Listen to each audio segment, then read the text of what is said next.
नाज़रीन, कहा जाता है कि इंसान की फितरत का पता तब चलता है जब उसको इख्तियारात दे दिए जाएं या फिर कोई सल्तनत उसके हाथ लग जाए। और उधर नून लीग के हाथ जब भी पाकिस्तान की भाग दौड़ आई, इसने हर शय को उल्टा के रख दिया। क्या मुईशत और क्या सियासी मामलात, हर महाज पर ही इन्होंने अपने पंजे गाड़े और आवाम के खाते में सिर्फ खसारे ही डाले। लेकिन अब इस उरूज का जवाल शुरू हुआ चाहता है, क्योंकि अब तब्दीली भी आएगी और सियासी जमातें भी अपना किबला बदलेंगी, क्योंकि अब आलमी बरादरी की जानब से भी सदाएं बुलंद होने लगी हैं और वो सदाएं पाकिस्तानी अवाम के दिलों की आवाज़ की तर्जुमानी करती हैं। अब खबरें आई हैं सऊदी अरब, मुत्तहिदा अरब अमारात और तुर्की के बाद अब चीन की जानब से भी इमरान खान के हक में कुछ बड़ा करने की ठान ली गई है। और बताने वाले बता रहे हैं कि चीन की जानब से कुछ खबरें आई हैं जो सीधा GHQ पहुंचाई गई हैं और इन खबरों में सारा जिक्र इमरान खान का है। अब यहाँ गौर तलब सवालात ये हैं कि चीन ने इमरान खान के हक में क्या बड़ा फैसला किया है। चीन का पैगाम GHQ क्यों पहुंचाया गया, इस पैगाम ने नून लीग को क्यों मजीद मुश्किलात में डाल दिया है। इन सारे पॉइंट्स को डिस्कस करने से कबल आपको बताते चलें कि नून लीग ने जिन कंधों को खान साहब के खिलाफ इस्तेमाल किया, वही कंधे अब खान साहब को ही प्रोटेक्शन देने लगे हैं। सिर्फ इतना ही नहीं, नून लीग के सर से वो सारे दस्ते शफकत हटने लगे हैं जिनके बलबूते पर इनकी हुकूमत कायम थी। और अब अगर तराजू रखा जाए और इसमें एक तरफ नून लीग और एक तरफ इमरान खान हो, तो इमरान खान का पलड़ा भी अब दुगना भारी होगा और नून लीग की झोली में ना कोई वोट होगा और ना ही कोई सहारा। अब खबर देने वालों ने यह खबर भी दी है कि आलमी दबाव अपना काम कर गया, जिसके तहत अब इमरान खान के खिलाफ सारे केसेस खत्म होंगे और कप्तान की जमानतें भी मंजूर होंगी। अब यहाँ गौर तलब सवालात ये हैं कि आलमी दबाव किस तरह कप्तान की राहें आसान कर गया है। क्या चीन का दबाव इस्टेब्लिशमेंट बर्दाश्त कर सकेगी? क्या अब मुल्क में फिर से तब्दीली की हवा चलने वाली है? बड़ी खबरें आ गईं। वज़ीर आज़म सिर्फ इमरान खान होगा। चीन ने अपना पैगाम आर्मी चीफ को पहुंचा दिया, आलमी दबाव काम कर गया, इमरान खान के तमाम केसेस खत्म, जमानत मंजूर, इमरान खान के दबंग मनसूबाबंदी काम कर गई। नाज़रीन, पाकिस्तान की सियासत में इन दिनों एक तूफान का समा है। कभी नून लीग का पलड़ा भारी लगता है तो कभी खान साहब बाजी ले जाते हैं। खबरें आई हैं कि बानी PTI इमरान खान ने तोशा खाना और अलकादर ट्रस्ट केस में एहतसाब अदालत का फैसला कलअदम करार देने और जमानत के लिए इस्लामाबाद हाई कोर्ट से रजू कर लिया। इमरान खान ने जमानत की 2 दरखास्तें दायर की, जिसमें मौकिफ अपनाया गया कि केस के हतमी फैसले तक जमानत मंजूर की जाए। एहतसाब अदालत ने दोनों केसों में जमानत बाद अज गिरफ्तारी मुस्तरद कर दी थी। दरखास्त में चेयरमैन नैब, DG नैब, तफ्तीशी अफसर को फरीक बनाया गया। दरखास्त में यह भी मौकिफ अपनाया गया कि साबिक चेयरमैन नैब आफ्ताब सुल्तान ने दबाव के बावजूद सियासी नौयत के केसेस बनाने से इनकार किया। मेरे ऊपर बनाए गए मुकदमात सियासी इंतकाम और बदनीति पर मबनी है। वाज़ेह है कि गुज़श्ता समात पर अदालत ने बानी पाकिस्तान तहरीक इंसाफ इमरान खान की 190 मिलियन पाउंड केस और तोशा खाना रेफरेंस में जेल ट्रायल के खिलाफ दरखास्तें काबिल समात करार दे दी थी। इस्लामाबाद हाई कोर्ट ने बानी PTI के नैब केसेस में जेल ट्रायल के खिलाफ दरखास्तों पर फरीकैन को नोटिस भी जारी कर दिए थे। जस्टिस मियां गुल हसन औरंगजेब और जस्टिस अरबाब मोहम्मद ताहिर ने सेक्रेटरी दाखिला को भी नोटिस जारी करते हुए जवाब तलब किया था। अदालत ने रिमार्क्स दिए थे कि केस दस्तयाब बेंच के सामने मुकर्रर किया जाए। याद रहे कि इससे कबल इस्लामाबाद हाई कोर्ट में तोशा खाना और अलकादर ट्रस्ट केस में जेल ट्रायल के खिलाफ साबिक वज़ीर आज़म और बानी PTI इमरान खान की अपीलों पर फैसला महफूज किया था।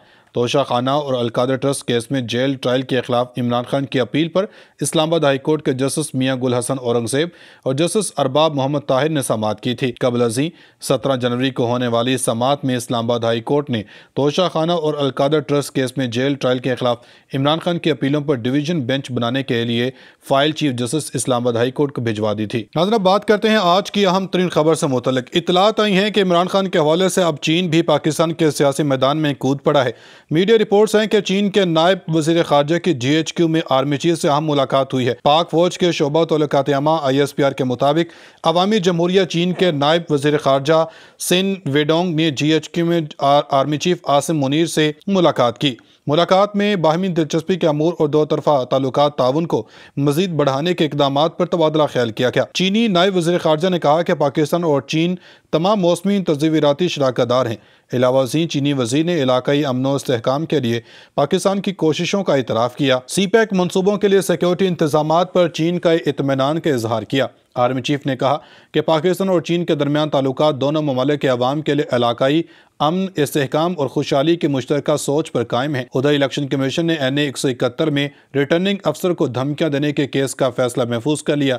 मेंबर निसार दुरानी का कहना है कि हमारे सामने PTI, पीपल्स पार्टी और मुस्लिम लीग नून बराबर हैं। ऐसा तासुर देना गलत है। کہ الیکشن کمیشن کا کسی سیاسی جماعت کی طرف جھکاؤ ہے۔ Chief election commissioner office Pakistan نے 14 جنوری کو NA 171 میں ایک امیدوار کی طرف سے DRO کے آفس میں RO اور DRO کو ہراساں کرنے کا نوٹس لیتے ہوئے صوبائی الیکشن کمشنر پنجاب کو ذاتی حیثیت میں مکمل معلومات کے ساتھ بروز مذکورہ امیدواروں کے ہمراہ الیکشن کمیشن آفس اسلام آباد میں باقاعدہ سماعت کے لیے طلب کیا تھا۔ ترجمہ الیکشن کمیشن کی طرف سے اتوار کو جاری بیان کے مطابق میڈیا سے ایک واقعہ رپورٹ ہوا جس کے مطابق NA 171 میں ایک امیدوار نے DRO کے آفس میں RO اور DRO کو ہراساں کیا اور الیکشن کے پروسیس میں انتخابی نشان کے الاٹمنٹ کے موقع پر مداخلت کی۔ اس سلسلے میں الیکشن کمیشن نے اس معاملے کی سنگینی کے پیش نظر فوری نوٹس لیا اور چیف الیکشن کمشنر نے ذاتی طور پر chief secretary Punjab DRO deputy commissioner Rahim Yar Khan اور ڈسٹرکٹ پولیس آفیسر رحیم یار خان سے بات کر کے واقعے کے ابتدائی معلومات حاصل کی۔ مزید یہ کہ صوبائی الیکشن کمشنر پنجاب کو ذاتی حیثیت میں مکمل معلومات کے ساتھ